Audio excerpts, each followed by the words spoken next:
नमस्कार, welcome at the online portal of Vijay physics. IIT JEE और NEET के प्रिय विद्यार्थियों, सेंटर ऑफ मास एक सुपीरियर टॉपिक था, वही अभी चल रहा है। आज हम लोग टारगेट है सेंटर ऑफ मास की कंजर्वेशन पर तगड़े न्यूमेरिकल करना। कंजर्वेशन ऑफ काम सीखने वाले हैं। कल कटिंग रिमूविंग या कॉम्बिनेशन पर प्रॉब्लम थे। रिमेनिंग पोर्शन का सेंटर ऑफ मास निकाला गया था। आज कंजर्वेशन पर काम होगा। Conservation of centre of mass concept को आराम से समझिए। कॉन्सेप्ट को समझने में बहुत ज़्यादा मेहनत मत करिए, आराम से इजीली आप कॉन्सेप्ट समझ लिए, फिर क्वेश्चन तोड़ने में मेहनत थोड़ा होने दीजिए। कॉन्सेप्ट तो आपका इजी वे समझ में आ जाना चाहिए, वही हथियार है, इसको खूब इजी वे समझना। सेंटर ऑफ जो सेंटर ऑफ मास होता है काम, ये अपना स्थान नहीं छोड़ता है, अपने स्थान पर ही बना रहे। लेकिन कब? जब कोई एक्सटर्नल फोर्स न लगाया जाए, बाहर से कोई एक्सटर्नल फोर्स न लगे, सेंटर ऑफ मास नेचुरली जैसे मोशन होना होता है उसी तरह से मोशन होगा उसका। जैसे चाक है, चाक को ऐसे नीचे गिराएं, चाक को छोड़ दिया जाए तो चाक नीचे गिरेगी। एक चाक के अंदर का सेंटर ऑफ मास जो इसका मिड पॉइंट है वो भी नीचे ही गिरेगा। अगर रोक लिया जाएगा तो रुक गया, या ऐसे गिर रहा है तो एक तरफ ऐसे हाथ लगा देती है, टर्न करके मूव कर जाएगी, एंगुलर वेलोसिटी गेन कर लेगी। तो अगर फोर्स एक्सटर्नल कोई एजेंसी ना हो, डिस्टर्ब करने के लिए कोई फैक्टर न लगा हो, तो सेंटर ऑफ मास अगर रेस्ट में है तो रेस्ट में ही रहेगा। अगर मोशन में है तो जैसे जनरली फ्री फॉलिंग होती है, जैसे बॉडी गिरती है, जिस तरह बॉडी का मोशन चल रहा था उसी डायरेक्शन में, उसी मैग्नीट्यूड के साथ चलता जाएगा, इसमें कोई बदलाव नहीं होगा अगर फोर्स नहीं है तो। जैसे एक एग्जांपल के माध्यम से आप समझिए, ये रॉड, ये और ये रॉड स्मूथ सरफेस पर, चिकने तल पर ये रखी गई, ये स्मूथ सरफेस, फ्रिक्शन नहीं होती। और रॉड ऐसे खड़ी करना कितना मुश्किल काम है, और खड़ी ही किए तब तक कोई बगल से बोल दिया कैसे क्या हो रहा है, ऐसे हालचाल पूछ, तो मुंह नाक से जो हल्की फुल्की हवा निकल रही है एयर की वजह से हल्का सा जर्क इसको महसूस हुआ, तुरंत रॉड स्लिप कर जाए, गिरना शुरू कर, ये रॉड गिरना शुरू कर। खड़ा करना कितना मुश्किल है, घंटे भर में आपने खड़ा किया, कोई आकर के धीरे से उसके पास बोल दिया, अब उसकी वजह से रॉड गिरना शुरू हो गई। गिरेगी तो इसकी दो तीन स्टेप पर वीडियो रिकॉर्डिंग करिए, अच्छे से उस क्लिप को देखिए, पहले कैसे गिरी, फिर कैसे गिरी, फिर फाइनली पूरा गिर पड़ी तो कैसे क्या पोजिशन है। फाइनली जब गिर पड़ेगी तो क्या होगा, ये रॉड का एक एंड यही, दूसरा एंड जैसे एल लेंथ की रॉड है, एल लेंथ की रॉड है, दूसरा एंड एल डिस्टेंस पर होगा, यहाँ पर ये गिरी हुई पोजीशन है, देख लीजिए, एल लेंथ की रॉड एक गिरेगी तो एल लेंथ आगे चली जाएगी। यही हम लोग सोच रहे हैं, ये कॉमन थिंकिंग है, लेकिन ऐसा नहीं होता। अगर स्मूथ ग्राउंड है, ये लोवेस्ट एंड पीछे की तरफ जाएगा और ये अपर एंड आगे की तरफ आएगा, यानी क्लॉकवाइज टर्न करेगा, धीरे धीरे स्लिप करते करते करते करते इस तरह से गिरेगा, जिससे हाफ रॉड इधर और हाफ रॉड, आधी रॉड जो पॉइंट ऑफ कांटेक्ट है उसके लेफ्ट साइड और आधी रॉड राइट साइड, ये फाइनली ये बीच का कोई सिचुएशन देखना हो, इसे बीच की सिचुएशन,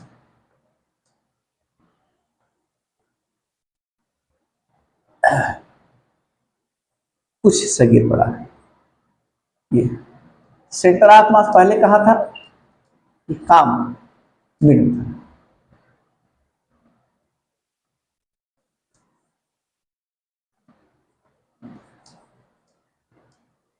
और रॉड की गियरिंग मतलब सेंटर ऑफ मास नीचे आ रहा है, सेंटर ऑफ मास में लोअरिंग हो रही।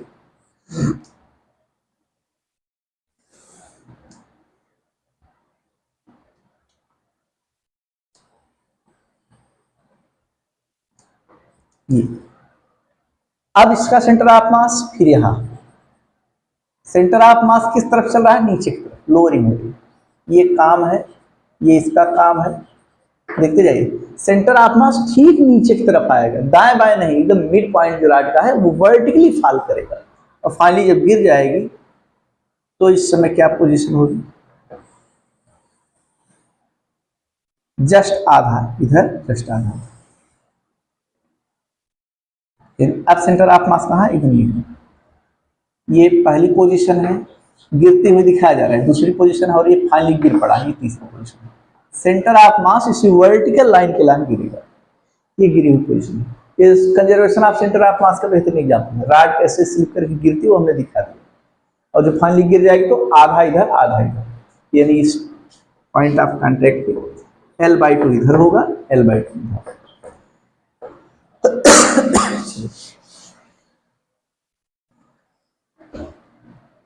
यानी पोजीशन ऑफ सेंटर ऑफ मास अगर रेस्ट में है पहले, पोजीशन ऑफ सेंटर ऑफ मास नहीं चेंज होगा, मोशन में है तो ग्रेविटी में गिर रहा है तो वर्टिकली फॉल करेगा, यही है।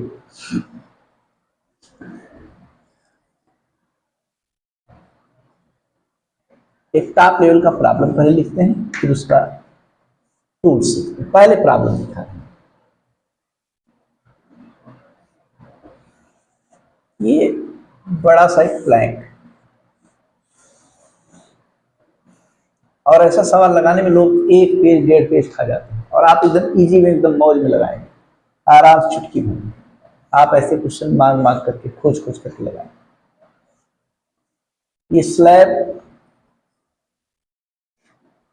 आइस पर रखा गया है, नीचे आइस है, मतलब स्मूथ सरफेस बोल दे रहे हैं, एकदम चिकना। इसका मास 20 kg, 20 किलोग्राम, 20 kg, और इसके लेफ्ट मोस्ट एंड पर ये आदमी खड़ा है, लेफ्ट मोस्ट एंड।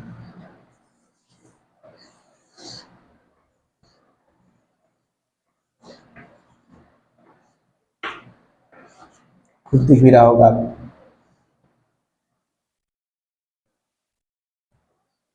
और ये आदमी राइट साइड चल रहा है, राइट ए इन पर है, बी इन पर जा रहा है। ये 60 kg का मैन, और इसकी लेंथ, स्लैब की जो लेंथ है, प्लैंक की लेंथ 10 मीटर है, 10 मीटर है।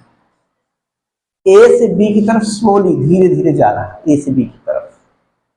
तो आप बताइए, ये मैन स्लैब पर ऐसे चलते चलते चलते चलते चलते बी पर पहुंच जाएगा, और जब बी पर पहुंचेगा तो आप सीन जरा कैमरे में रिकॉर्ड करिए, और लोगों से पूछिए, इस आदमी से मत पूछिए तो स्लैब पे टहल रहा है, इसको नहीं जानकारी।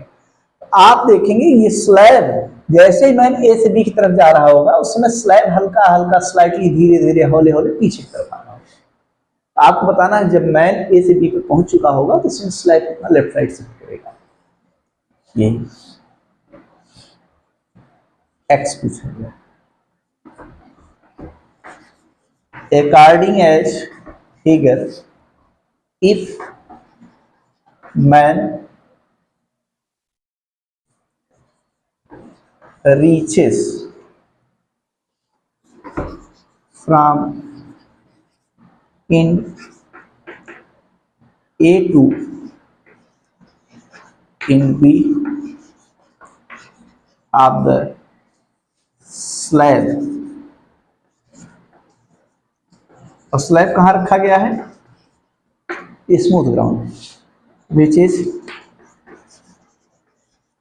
प्लेस्ड ऑन स्मूथ ग्राउंड,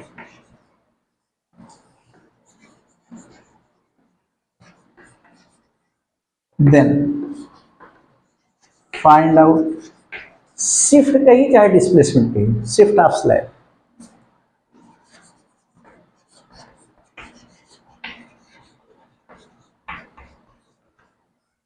ये मजेदार सवाल है।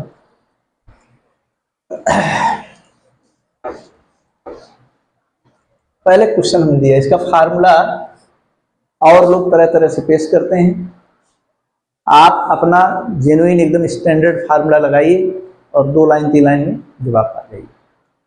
इसका सलूशन और लोग वीडियो में जो ऑनलाइन और क्लासेस चलती हैं उसमें आप देखेंगे 1 से 1.5 पेज को हम प्रयास करते हैं फिर आता है। आप 1 से 1.5 पेज नहीं 1 से 1.5 लाइन बनाने वाले, आपका टूल सबसे सुपीरियर सबसे स्टैंडर्ड होने वाला है। आप इसको देखिए समझिएगा।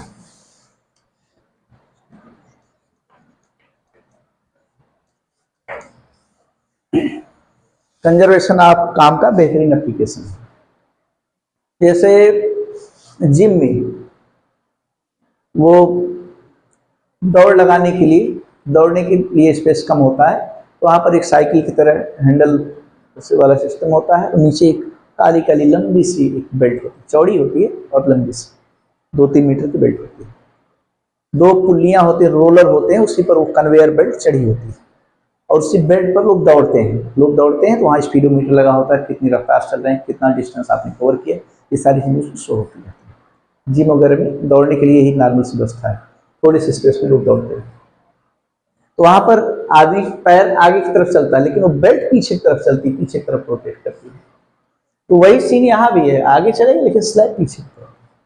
जैसे बोट में कोई आदमी बैठा हुआ है और बोट कहाँ है, रिवर में, नदी में। कोई आदमी किनारे पर गया और आज घर से नाराज, काफी मुंह फुला है, किनारे पर गया, उसने बोट में चलते चलते चलते चलते एक इंच पे गया और अचानक से जंप लगा दिया, कूद जाए, तो बोट किस तरफ जाएगी, इन अपोजिट डायरेक्शन कूदा, मैन जिस डायरेक्शन कूदा उसकी अपोजिट डायरेक्शन चल पड़ेगी। तो बताइए मैन का वेट पता हो, बोट का वेट पता हो, बताइए कितना पीछे जाएगी, सब बताना एकदम टेक्निकल। कोई आदमी बोट में एकदम एक किनारे पर है और एक इंच से दूसरे इंच तक जा रहा है, तो बताइए बोट किस डायरेक्शन में कितना सेट करेगी। एक इंच पर है, सेंटर में आकर के अपना दाना वाना ऐसे लाई चना लिया है, ऐसे बनवा के लाया वो खाने के लिए, बीच में बैठता है, तो बताइए कितना सेट करेगी। 2 आदमी डिफरेंट वेट के हैं, दोनों किनारे किनारे पर हैं, लेकिन दोनों, एक लोग चना लिए, एक लोग लाई लिए हैं, दोनों ले आकर पेपर बिछाकर बीच मिला खाना चाहते हैं, दोनों बीच में सेंटर पे आ जाए, तो बताइए बोट किस तरफ सेट करेगी, कितना सेट करेगी। ये सब टेक्निकल क्वेश्चन। वर्मा जी की बुक में भी ऐसे टेक्निकल सवाल हैं। DS माथुर और SC वर्मा किसी प्रॉब्लम को सॉल्व करने के लिए बोट के टर्मिनल पर थे, सॉल्व करने के लिए सेंटर में आते हैं। उनका मास भी दिया है, कौन ज़्यादा खाया पिया, कौन 60 kg, कौन 40 kg, ऐसे दिया है। तो बताइए बोट किस तरफ और कितना सेट करेगी। एकदम टॉप लेवल के हाई फाई प्रॉब्लम और एकदम इतू भर के लगाएंगे आप, किसी का आपको सोल्यूशन देखने की जरूरत नहीं है, आपका अपना सोल्यूशन एकदम जेन्युइन, एकदम स्टैंडर्ड। और बड़े बड़े क्वेश्चन के लिए जो बड़ी बड़ी हाई फाई थ्योरी लोग पेश करते हैं, उसको आप ऐसे हल्के में अवॉइड करके अपना वाला कॉन्सेप्ट जरूर लगाइए। देखिए इसके लिए पहले टूल्स सीखते हैं, तब सोल्यूशन आएगा। इस तरह की व्यवस्था हो तो सेंटर ऑफ मास के कंजर्वेशन के लिए बाय कंजर्वेशन ऑफ काम, इसके लिए होता है एक बॉडी लेफ्ट में चल रही है तो दूसरी बॉडी को राइट में चलना पड़ेगा। एक बॉडी लेफ्ट में चलेगी, दूसरी को राइट में चलना पड़ेगा। एक राइट चल रहा है, दूसरे को लेफ्ट चलना पड़ेगा। एक ऊपर जा रहा है, दूसरे को डाउनवर्ड नीचे आना पड़ेगा। जस्ट अपोजिट की बात करें, यहां पर लेफ्ट राइट लिख रहे हैं, तो ML XL equal to MR XR हो गया। आप मीनिंग समझ रहे हैं। ML मीनिंग लेफ्ट मूविंग मास, MR मीनिंग राइट मूविंग मास। लेफ्ट साइड जो मास चले वो ML है, राइट साइड जो मास चले वो MR। जैसे इसमें ये मैन किधर चल रहा है, राइट साइड, ये MR हो गया। लेफ्ट साइड पूरा स्लैब चलेगा पीछे की तरफ, ये आपके ML हो गया। ML 20 kg, MR 60 kg, ऐसे पहचान लेंगे उसमें क्या है। और L और XR क्या है, वेयर मीनिंग खूब अच्छे से समझ लीजिए, जिससे क्वेश्चन सॉल्व करते समय कोई दिक्कत ना हो। XL क्या है,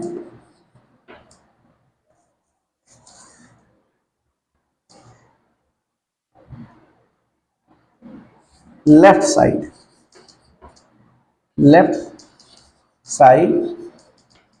displacement, left side displacement with respect to ground. XR क्या है, दाहिनी तरफ, right side displacement with respect to ground. याद रखिए एल और एक्स आर ग्राउंड के रिस्पेक्ट डिस्प्लेसमेंट है, ये बहुत अच्छी बात है, ग्राउंड के रिस्पेक्ट में ही है। और एम एल और एम आर क्या है, लेफ्ट और राइट साइड में चलने वाले मास। अच्छा, कुछ विद्वान लोग, कुछ समझदार लोग ऐसे बात करते हैं जैसे स्लैब लेफ्ट साइड चलेगा, पक्की बात है, एम एल की वैल्यू 20 की, लेकिन स्लैब पर मैन सवार है तो मैन भी तो उसके साथ हो जाएगा। कुछ लोग कहेंगे 20 + 60 माने 80 kg लिख दे क्या, ऐसे नहीं लिखना, आपको सेपरेट करके मैन को थोड़ा स्लैब से ऊपर हवा में चला करके चेक करना है, लेफ्ट और राइट में अकेले अकेले इंडिविजुअली एक एक ब्लॉक मास रखना है, कंपोजिट करके कंबाइन करके नहीं रखना है। चलिए अब क्वेश्चन सॉल्व करिए। देखिए ये टूल्स है, क्वेश्चन को हम इरेज कर दे रहे हैं, फिगर बचा रहने देते हैं। सॉल्यूशन देखिए, सिंस आज ही सीखा गया M L XL equal to M R X R, left में कौन चला, लेफ्ट में स्लैब, कितना 20, कितना चला लेफ्ट में यक्स, चलिए ठीक है। राइट में कौन चला, मैन 60, कितना चला, अपने होशो हवास में 10 मीटर चला, 10 मीटर, लेकिन स्लैब के पीछे खिसकने से इसका नुकसान हुआ, यक्स लास्ट हो गया। ये भाई लेफ्ट वाले में कोई दिक्कत नहीं, ग्राउंड पे है ही पहले से, तो मास 20 हुआ, लेफ्ट साइड यक्स चला, और जो मैन राइट साइड चला है मास 60 है, ये करेक्ट है। डिस्प्लेसमेंट 10 - x, क्योंकि 10 मैन चला है लेकिन स्लैब पीछे x से गया, ग्राउंड के रिस्पेक्ट 10 - x, बस हो गया। 23 जा 20 3 60, x इक्वल टू हो गया 3 से मल्टीप्लाई 30 - 3x, ये 3x उधर उठा लाइए, ऐड हो जाएगा 4x equal to 30, x equal to 4 से डिवीजन 7.5, 7.5 मीटर। देख रहे हैं स्लैब 7.5 मीटर चलेगा, और किस तरफ, किस तरफ, left side, left word, left word माने बाईं ओर चलेगा, 7.5 मीटर बाईं ओर। मैन जिधर जाएगा उसके अपोजिट, एक बॉडी जिधर चलेगी उसके अपोजिट में अगला वाला। एक क्वेश्चन आप सॉल्व कर दीजिए, फिर और कुछ देखें तगड़े सवाल।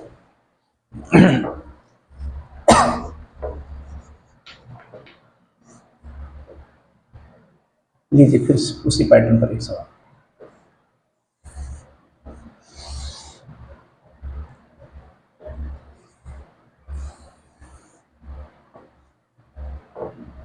स्लैब है 20 kg, ए एंड से बी एंड तक किसी आदमी चल रहा है, ए से बी तक आराम आराम से चल रहा है,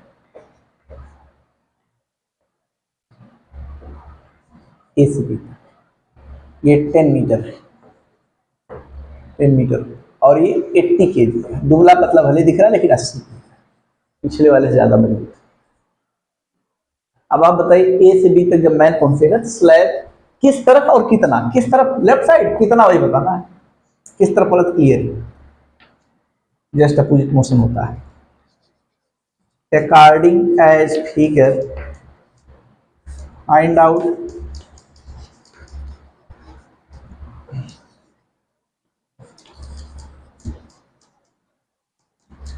displacement of slab when man reaches from end A to B of the slab। Option ले लीजिए, 6 मीटर, बी ऑप्शन है आपके लिए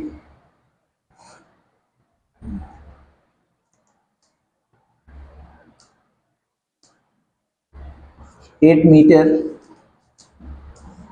सी ऑप्शन है 5 मीटर, डी ऑप्शन है नन ऑफ दीज।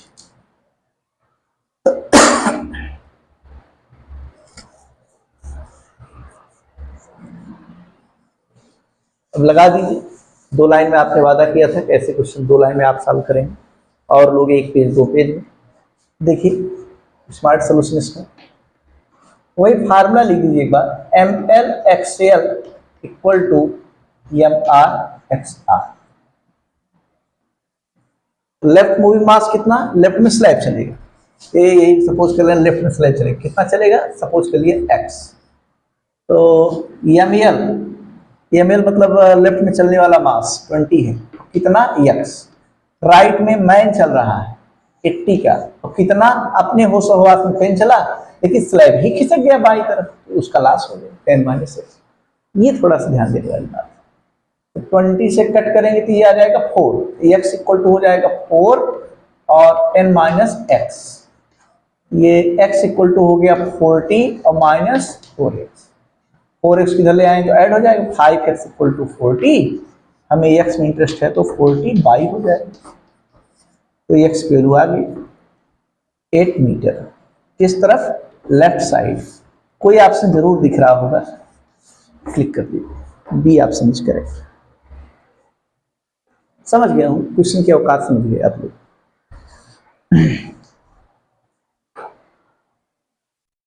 अब इस टाइप की प्रॉब्लम खूब धड़ल्ले से खूब मौज से आप कर सकते हैं।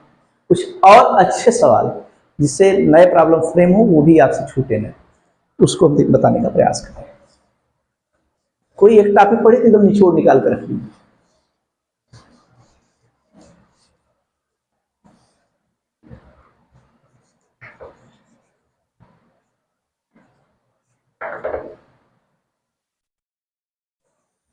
देखते हैं बात में दम है कि नहीं, करने और करने में फर्क तो नहीं,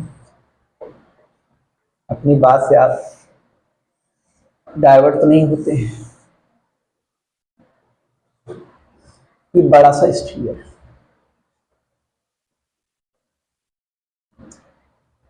इसका मास 4m है, रेडियस 6r, और इसमें डायमेट्रिकली यहाँ हॉरिजॉन्टल पोजीशन से एक छोटी सी बाल छोड़ी जा रही है, बाल, इसका पैरामीटर लिख दे रहे हैं m कामा r, बाल का मास m है, रेडियस r, ए इंड से फ्रीली ड्रॉप किया गया, आराम से छोड़ा गया, और रोल करते हुए ये कहां पर आएगा, बीन पर, बीन पर ही पहुंच जाएगा बाल।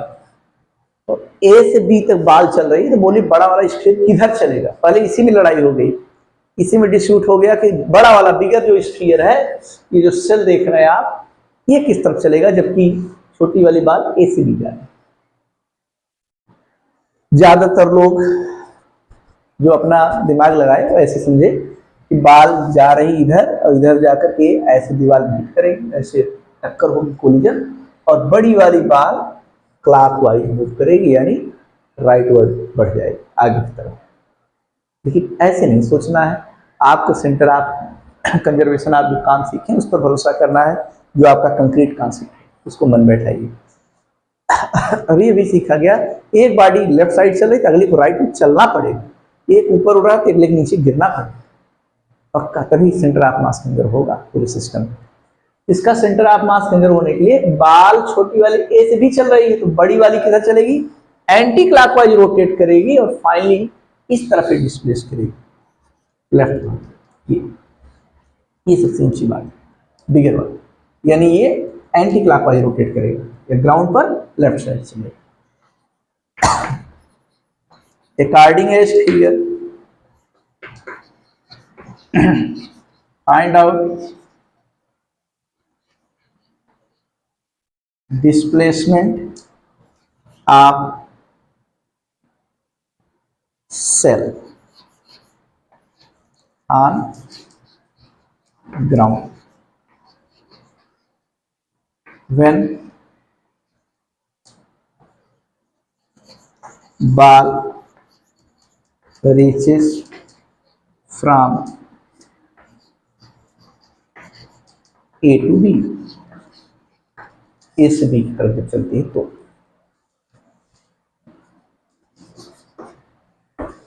ऑप्शन दे दे रहे हैं, आप सभी नोट कर लीजिए।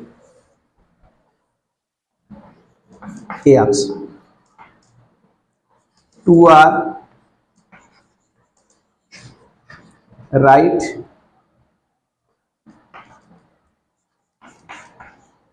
2R लेफ्ट डायरेक्शन के साथ। तीसरा ऑप्शन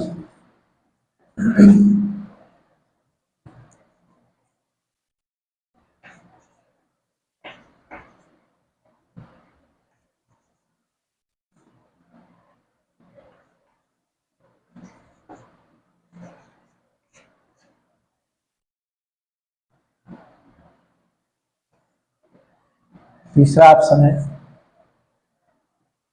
2.4 r लेफ्ट। चौथा ऑप्शन है डी वाला, ननादी। पहली बात तो पक्की है, चलेगा तो लेफ्ट साइड, क्योंकि कंक्लूजन निकल चुका है। लेफ्ट वाला कौन है? या तो सी है या तो बी है, और या तो ननादी वाले भाई कुछ आपसे छिपा है, हो सकता है डाटा में मैच करे, तो डी वाला करेक्ट है। ए के होने की कोई चांस नहीं। सोल्यूशन देखिए इसका।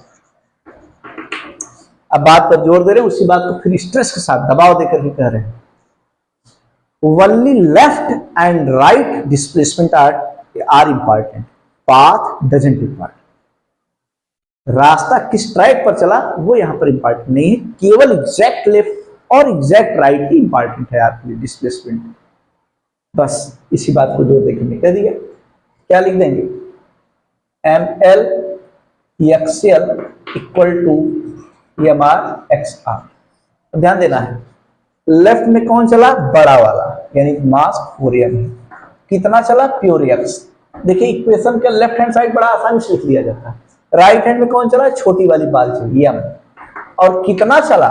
अपने होशोहवास में यहां पर सेंटर है, जब ये यहां पर पहुंच जाएगी बाल, यहां पर इसका सेंटर यहां आ जाएगा। सेंटर से सेंटर बीच गैपिंग कितनी है?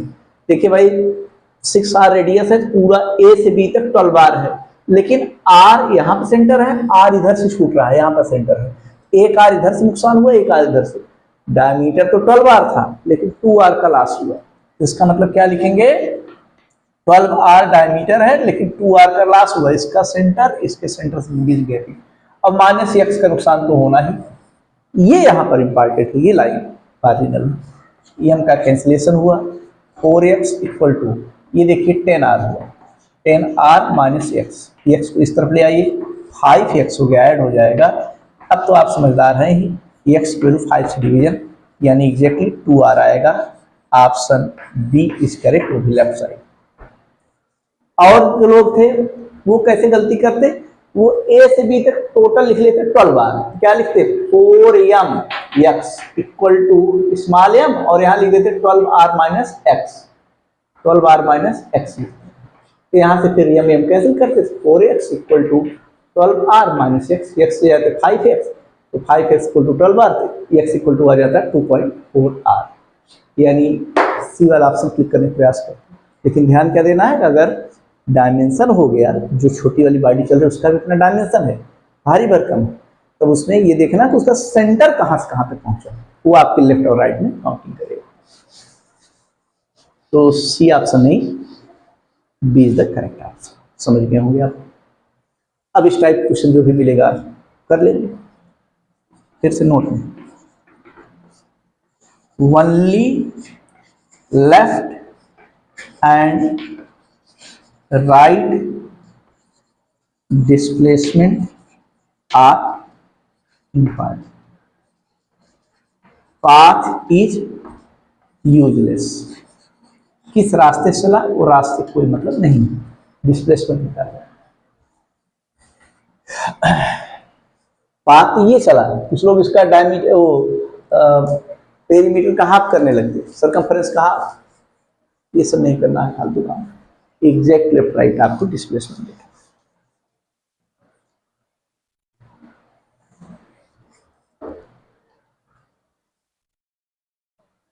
लीजिए वर्मा जी की बुक का एक question,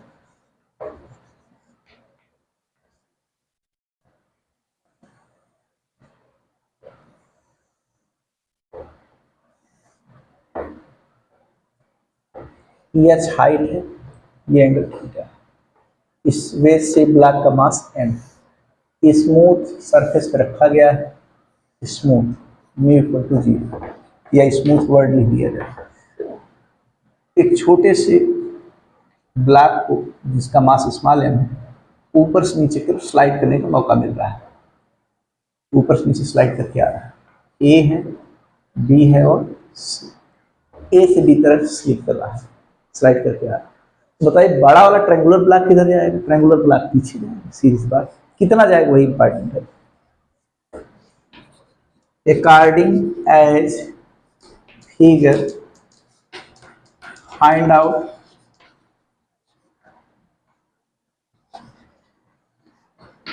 displacement of wedge shape block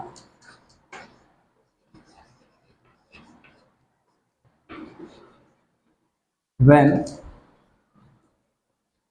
smaller block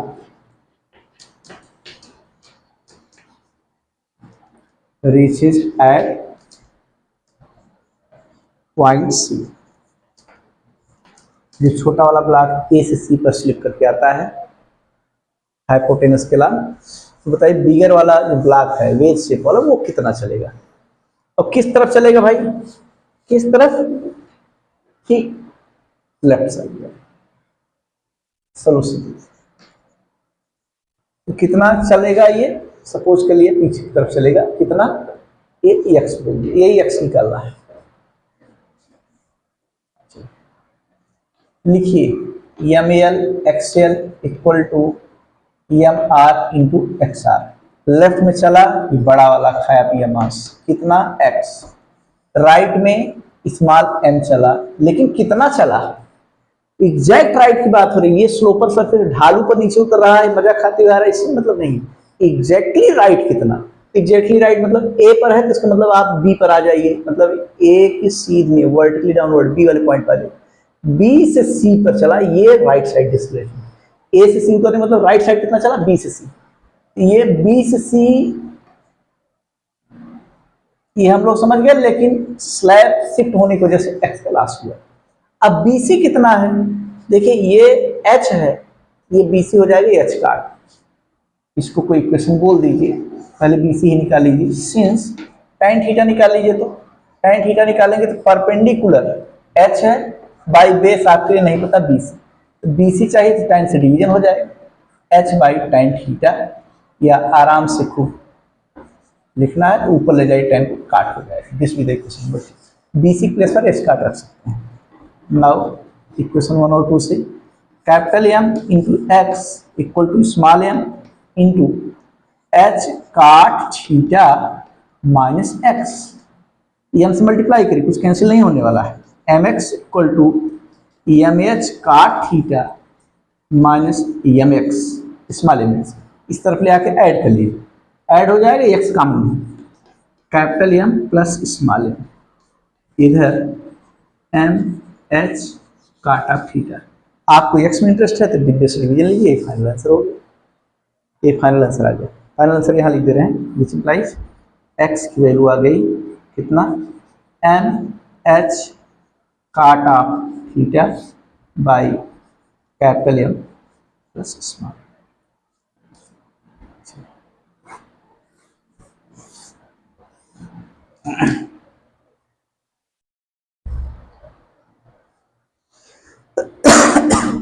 ये क्वेश्चन वर्मा जी की बुक का है, सेंटर ऑफ मास। अब नए पैटर्न पर जो बुक में क्वेश्चन नहीं है उसको भी जरा देख लीजिए। एक तो मान लीजिए कुछ बच्चे रट लेते हैं, दूसरा मान लीजिए एच न दिया जाए, ये ए से सी तक दे दिया जाए, ए है, हाइपोटेनस की लेंथ कितनी है, ए है, तो क्या करेंगे, एक कंपोनेंट तोड़ेंगे तो ए कास्ट थीटा, यहाँ पर क्या जाए, या में ए कास्ट थीटा, या ए कास्ट थीटा बाई कैपिटल। मान लीजिए हाइपोटेनस भी ना दे, सीधे सीधे बेस ए दे दे, तो कोई दिक्कत नहीं, तो किसी बात का डर नहीं। हमको बीसी चाहिए तो बीसी ए है, क्या लिख देंगे, यम ए कास्ट साइन सब गया, खाली यम ए बाई कैपिटल एम, बस। अगर बेस पता रहेगा तो यम ए काट साइन कोई मतलब ही नहीं। ये परपेंडिकुलर पता होगा तो यम एच काट, ये हाइपोटेनस पता होगा, मान लीजिए हाइपोटेनस ए है तो आप लिखेंगे यम ए कास, समझ लीजिए। बाकी नीचे टोटल मास रहेगा, जो क्वेश्चन था उसका सॉल्यूशन हमने दिया, बाकी एडवांस में नए पैटर्न बनेगा तो उसको भी आप टेक कर सकते हैं। एक फर्जी सवाल, ये देखिए सीन को समझिए और सही मायने में जवाब दीजिए आप। ये ट्रे है, तो बड़ा सा ट्रे, इसमें कोई क्यूबिकल एक आइस क्यूब रखा गया, आइस, इसकी साइड लेंथ क्यूब शेप में है, यल साइड है, यल हाइट भी होगी, यल यल यल स्क्वायर शेप में आपको एक फ्रंट पोर्शन दिखेगा, ये भी आप यल ही है। इसका सेंटर ऑफ मास कहाँ है? यहाँ पर यही है। अगर लार्ज एक्सपेंशन का ट्रे है या कमरे में ऐसे बर्फ की सिल्ली रख दी जाए और पिघलने दिया जाए, अलाउ कर दिए चलो पिघलो, अब पिघल रहा है तो बताइए पिघलने के बाद क्या पूरे कमरे में पानी पानी हो जाएगी, या बड़ा सा ट्रे है तो उसमें पूरा पानी आ जाएगा। तो बताइए अगर ट्रे लार्ज एक्सपेंशन का हो या नॉर्मली खुला कर दे रहे हैं, ग्राउंड पर है, ग्राउंड पर रख दिया गया है, तो सेंटर ऑफ मास किधर जाएगा? पिघलने के बाद कहाँ चला जाएगा? पिघलने के बाद फर्श पे आ जाएगा। उसमें क्या है, कितनी लोअरिंग होगी, कितना पोजीशन में चेंजिंग होगी। तो सेंटर ऑफ मास ये यहाँ पर है, इस समय यहाँ पर मतलब ये L/2 पर, तो सेंटर ऑफ मास पिघलने के बाद 0 पे आ जाएगी, इसका मतलब L/2 लोअरिंग होगी। इस समय L/2 पर है, नीचे से L/2 ग्राउंड से, अब पिघल जाएगा तो एकदम सतह में टच कर जाएगा फर्श में। इसका मतलब फाइनली सेंटर ऑफ मास कहाँ पहुंचा? एट ग्राउंड, यानी एट 0 डिस्टेंस फ्रॉम ग्राउंड। कितनी लोअरिंग हुई? L/2 लोअरिंग हुई, L/2 फॉल किया, नीचे गिर गया। ये सवाल खूब समझना है, कोई टेक्निकल चीज नहीं। लेकिन यही पूरा सीन ग्रेविटी फ्री हाल में रख दिया जाए, किसी ऐसे प्लेनेट पर बर्फ को पिघलाया जाए where there is no any effect of gravity, या ग्रेविटी फ्री हाल बोल दी तो मान लीजिए वहां ग्रेविटी नहीं है, तो क्या होगा पिघलने के बाद? तब समझ लीजिए पिघलने के बाद क्या होगा।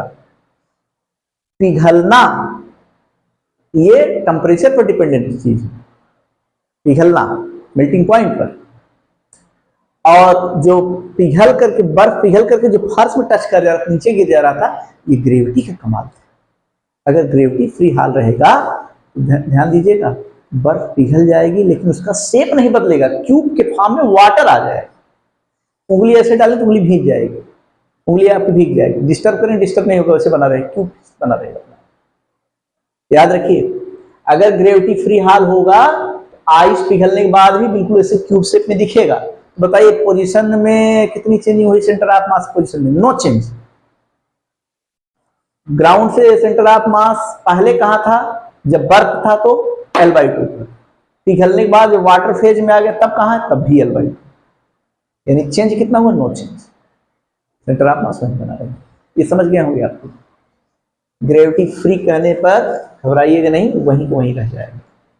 आइस है, पिघलने वाला काम वही टेम्परेचर का है, टेम्परेचर बढ़ेगा पिघल जाएगा, लेकिन नीचे जो आ जाता था पिघलने के बाद पानी पानी में पूरा सिपट जाता था, फैल जाता था, वो ग्रेविटी कमाता। ग्रेविटी नहीं है तो नहीं फैलेगा, सिर्फ बना रहेगा, सेंटर ऑफ मास वहीं रहेगा। समझ गए होंगे आप लोग। एक क्वेश्चन वर्मा जी की बुक का लगा ले, तो ऐसे वर्मा जी की बुक का ये भी क्वेश्चन था जो भी MS काट वाला आया है। एक क्वेश्चन हम लगाने चल रहे हैं, स्वयं वर्मा जी की बुक का सवाल है और वर्मा जी इसमें बैठे हुए नाव में, ये सवाल है प्रॉब्लम नंबर 12। बहुत अच्छे अच्छे क्वेश्चन है, ये देखिए वर्मा जी की बुक, आपको भी दिख रहा होगा। सेंटर ऑफ मास पर है प्रॉब्लम 12, 12वां क्वेश्चन। ये 11 वाला क्वेश्चन भी है, एनुलर डिस्कस, ये सेमी एनुलर डिस्क है, इसका सेंटर ऑफ मास। 11th वाला प्रॉब्लम देख लीजिए कितना मजेदार है। ये अगर कंप्लीट डिस्क होता, कंप्लीट डिस्क जिसकी रेडियस कितनी है r, सेंटर ऑफ मास कहाँ होता है? Centre of mass, centre of मास जैसे x लिख रहे हैं तो x की वैल्यू होती है कितना? 4r/3 पाई। रिंग होता 2r/पाई, डिस्क 4r/3 पाई, लेकिन कंप्लीट नहीं है इसमें, ये 4r/3 पाई आपका रटा रटा आंसर काम नहीं देगा। 11th प्रॉब्लम है ऐसा, आप लोग सॉल्व करके चेक कर लीजिए, हम जल्दी से आंसर इसका बता देते हैं, ट्रिक बता दे रहे हैं, याद करें। यहाँ पर मास ये आधा डिस्क है, लेकिन आधे में से फिर एक छोटा सा पार्ट कट करके निकालिए। इसकी रेडियस कितनी है? r1, इसकी रेडियस कितनी है? r। मास क्या है इससे कोई मतलब है नहीं। सेंटर ऑफ मास कहाँ होगा? जहाँ सेंटर ऑफ मास सेंटर से कितने हाइट पर होगा, यहाँ होगा या यहाँ होगा, कहाँ होगा वो बताना है। x की वैल्यू आती है 4r/3 पाई, इतना टर्म लिखिए, और r में लिख करके क्या लिखते हैं? बड़े वाले रेडियस के क्यूब में से छोटे वाले रेडियस का क्यूब बाई बड़े वाले रेडियस के स्क्वायर में से। याद रखिए क्या करना है? 4r और आर न लिख करके r2³ minus r1³ by r2² minus r1 का स्क्वायर, ऊपर 3 पावर नीचे 2 पावर, कैंसिल मन ही मन करेंगे तो एक r की पावर दिखे जो काम कर जाएगा। पुराने फार्मूले से मैच करा, लेकिन एग्जैक्ट ये है आंसर इसका।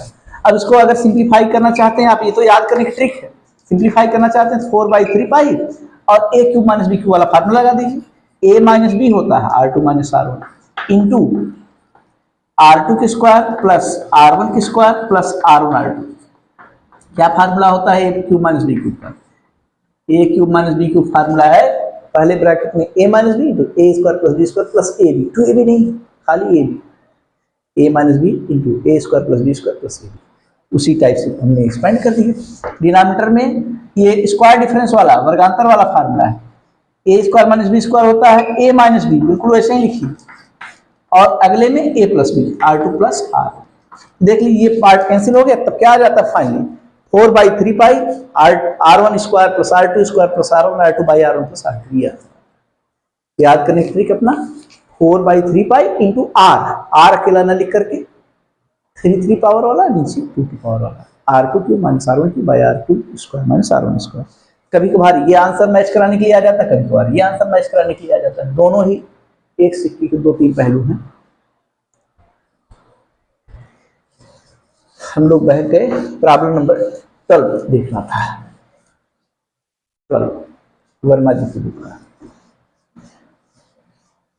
बहुत अच्छे अच्छे बहुत हाई फाई क्वेश्चन इसमें हैं और प्रयास करेंगे लगभग 80% खूब इजी वे में, खूब आसानी से एकदम हंसते मुस्कुराते इसके क्वेश्चन तोड़ लेंगे आप।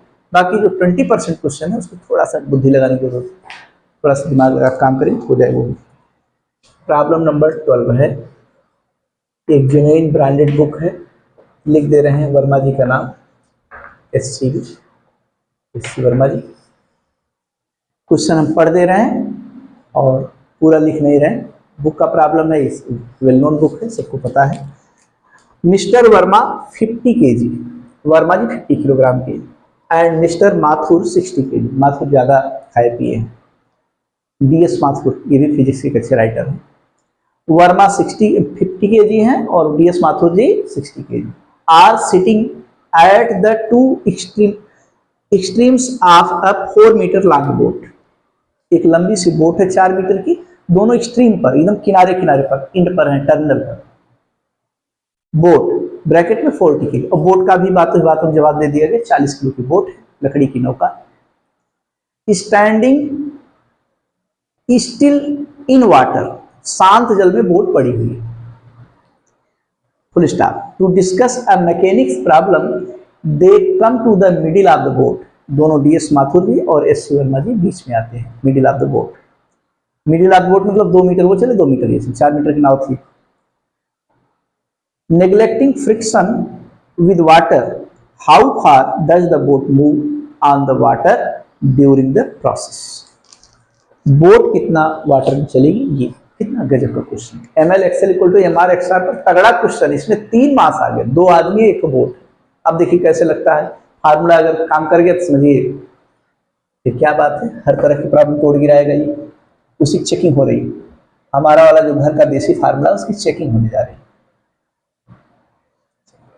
बोट न बनाकर किसी तरह बना दे रहे हैं, ये बोट ही बना दी क्या। चलिए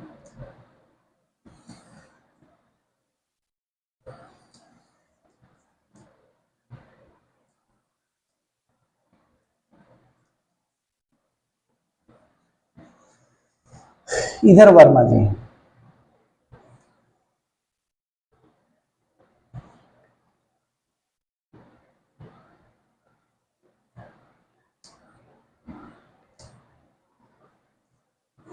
ये वर्मा जी SC वर्मा, और इधर DS माथुर भी बैठे। आपको चित्रकारी नहीं करना, बस तो मजाक मजाक समझने के लिए, ज्यादा समझ में आए बात है इसलिए। इधर बैठे हैं DS माथुर, ये 60 kg,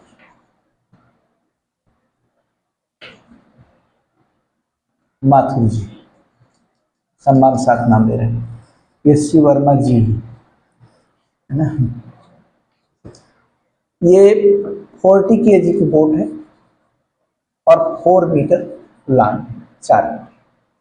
ये दोनों लोग बीच में आते हैं, ये इधर चल रहे हैं और ये इधर चल रहे हैं। बताइए बोट किस तरफ चलेगी, पहले तो यही झगड़ा है, यही डिस्प्यूट को सॉल्व करिए। याद रखिएगा, जैसे वर्मा जी अगर इधर गए, बीच में गए, इसकी वजह से बोट लेफ्ट साइड चलती है। अगर माथुर जी चलेंगे बीच में तो इसकी वजह से राइट साइड चलेगी। देखना यह है कि ज्यादा इफेक्टिव पर्सन कौन है, वजनदार, ज्यादा खाया पिया, वर्मा जी हैं या माथुर जी। माथुर जी 60 kg है, 10 kg ज्यादा है वर्मा जी से, तो माथुर को 10 kg अपना मन में समझ करके देख लीजिए, माथुर जी इधर चले तो बोट किधर चलेगी, राइट साइड, यानी बोट आपके लिए राइट साइड चलेगी। ये कंफर्म हुआ। बोट किधर चलेगी, जिस एक्सट्रीम पर, जिस एंड पर माथुर जी बैठे उसी तरफ बोट मूव कर जाएगी। कितना चलेगी ये आपके लिए इंपॉर्टेंट, यही सॉल्व करना हम लोग काम। देखिए अब इसको सॉल्व करना उससे पुराने फार्मूले से।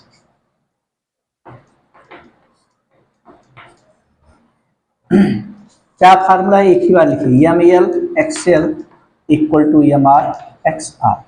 अब फार्मूला लगाइए अच्छे से, एकदम पावरफुली अप्लाई करिए इसको। लेफ्ट में कौन चल रहा है, लेफ्ट में माथुर जी चल रहे हैं। माथुर जी का मास 60। अब कितना चल रहे हैं, आना है सेंटर पर, ये तो चले बेचारे 2 मीटर, लेकिन बोट शिफ्ट कर गई इधर, चल रहे हैं लेफ्ट साइड, बोट चल रही राइट साइड, अपोज हो रहा है। 60 इंटू 2 माइनस एक्स, ये हुआ। राइट साइड कौन चला, वर्मा जी चल रहे हैं 50। कितना सेंटर पे आना है, 2 मीटर चले, और 2 मीटर नाव भी, सॉरी x मीटर नाव भी खिसक गई, 2 प्लस एक्स हो गया ओवरऑल। ग्राउंड के रिस्पेक्ट में ऐसा आप मेजर करते हैं। प्लस बोट भी तो चल रही राइट साइड, इसको भी हमारे एक्सआर में काउंट करिए। 40 की बोट है, कितना चली, पूरा पूरा एक्स चली। एकदम चुटकी भर का इक्वेशन बना, इसे सॉल्व करें। और इसी क्वेश्चन को किसी दूसरे अपने मित्र यार को दीजिए, फिर देखिए कितना परेशान होते हैं, कितनी बड़ी बड़ी थ्योरी, कितनी हाइपोथेसिस क्रिएट करते हैं। फिर आप मुस्कुराएंगे, आप कहेंगे लीजिए हमारा वाला सोल्यूशन आप भी सीखिए। ये सबसे तगड़े प्रॉब्लम को सॉल्व करने की स्मॉल सी टेक्निक है, M L XL equal to M R XL. इसकी यूटिलिटी आपको बाद में पता लगेगी। चलिए 0 0 का हर जगह से कैंसिलेशन कर दिया, मल्टीप्लाई करिए। 12 माइनस 6x इधर 10 प्लस 5x और ये आपके लिए 4x है। देखिए 6x को इधर उठा लाइए तो 6 भी जाकर के जुड़ जाएगा, ये 9 है और ये 6, 15x हो जाएगा, 15x।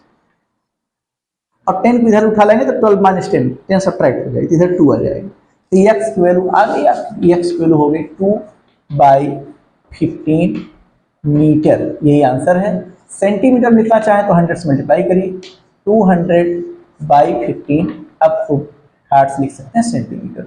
ये हो जाएगा 15 1 जा 15, 15 का नंबर 15, 5 बचा यहाँ पर तो फिर 50 हो जाएगा, 15 3 45, फिर 5 बचा, फिर 0 आ जाएगा, 15 3 45, 13.33 ऐसे बढ़ता जाएगा सेंटीमीटर। अब बुक में जो आंसर दिया वो मैच करा लीजिए, यही आपका फाइनल आंसर आया है। वर्मा जी की बुक का क्वेश्चन था ये। बुक में 13 सेंटीमीटर एग्जैक्टली दिया है, ये हम लोग का एकदम मोर एक्यूरेट आंसर आया, उनका अप्रॉक्सीमेट वाला है, लगभग वाला। तो 13 सेंटीमीटर बुक का आंसर है, आपका 13.33 एकदम करेक्ट है, कुछ संदेह करने की बात नहीं है। अब आप इसका क्वेश्चन खूब खोज करके लगाएंगे, और जो तगड़े क्वेश्चन हैं जो प्रॉब्लम है उसको नेक्स्ट लेक्चर में सबमिट किया जाएगा, और एक लेक्चर और बचा हुआ है, उसके बाद पूरा म्यूटेशन का जो टॉपिक है फिनिश हो जाएगा। तो आज की क्लास यहीं तक, समय समाप्त हुआ, बातें पूरी हुई। एंजॉय करिए लेक्चर का, खूब पढ़िए, प्रसन्न रहिए, स्वस्थ रहिए। Thank you so much.